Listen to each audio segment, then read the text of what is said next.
You played drums on three of the songs. Yeah. Why? Why? Because I'm brilliant. Why? Well, on the last track, I think Zach was doing something with The Who that day. And on the other two tracks, I played the original drums on the demo, and we got Zach to play over the top of them and kind of blended the two together. So it beefed up the drum sound a little bit. But I enjoy playing the drums. I played the drums on, if an album of outtakes would ever come out, I drum on everything. Everybody else's song was my own. Well, I guess as chief songwriter, you would have to do all that with the demos presenting to the band. I think it's easier to write. The drum parts for a song if you're the songwriter. I had to learn to play the drums, because then you can, instead of just sitting in a room with a drummer who, let's face it, they're not the sharpest tools in the shed, and trying to say, well, on that bit you want it to do this and do that. They've forgotten what you're talking about after about 10 seconds. Are you doing drums on Fucking in the Bushes? No, I did on the demo. On the demo, okay. Yeah. Do you still use that as entrance music? Yes. So that's what we'll hear tonight? I think so. I don't know how much time we've got, but yeah, I think so. You're on last. Well, yeah, so didn't some band only play 3 songs one year? Yeah, but that was because there was all kinds of... That was Flaming Lips. They got all screwed up. Might have been a blessing in disguise, eh? Well, maybe it was, but they had hired all these kids from the crowd to be their characters. And they got up on stage, and they got the dances, all these characters, and all of a sudden, we're done. Yeah. Good Lord. So the first track on the record is Bag It Up. It somehow reminds me of something that you might hear, like Columbia from the first record. Really? Am I wrong? Well, I guess it's got this... Yes. Okay. Yes. Why am I wrong? What's different between that and Columbia? Well, the title, for a start. Columbia's more of... I think Columbia's more Manchester sounding.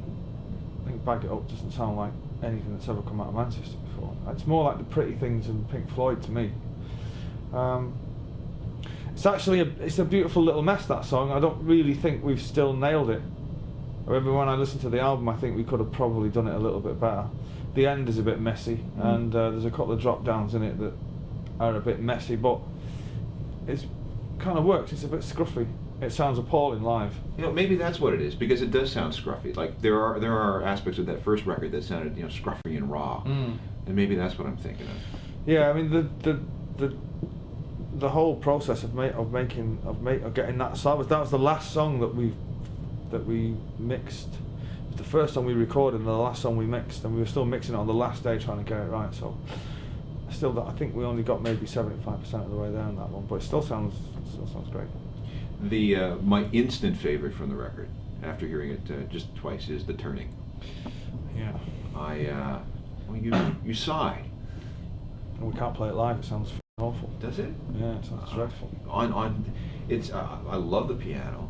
Yeah. I love the progression of it all. Oh, the whole vibe is great, but it's a bit subtle, that song. It's not got a great deal of guitars on it, and when we were rehearsing that song live, it just sounded awful. So if you come into the gigs, you won't be hearing that one, or Bag It Up, for that matter. Because I had written down here that, oh man, I can see this being a live favorite. Okay, so that's 2 things I get wrong today. Yeah. Track 3 is Waiting for the Rapture, which is the second song in a row that features the word rapture in it in some way. What's with the rapture? Well, this may come as a surprise to you, but I'm not a religious person. But I do like the imagery of what's in the Bible. Chicks with wings and all that. Horses with wings.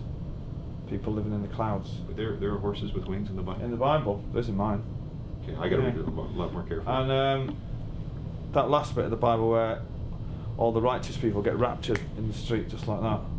That's just an amazing image to me, I mean, it's utterly preposterous, but one can write endless songs about that kind of shit.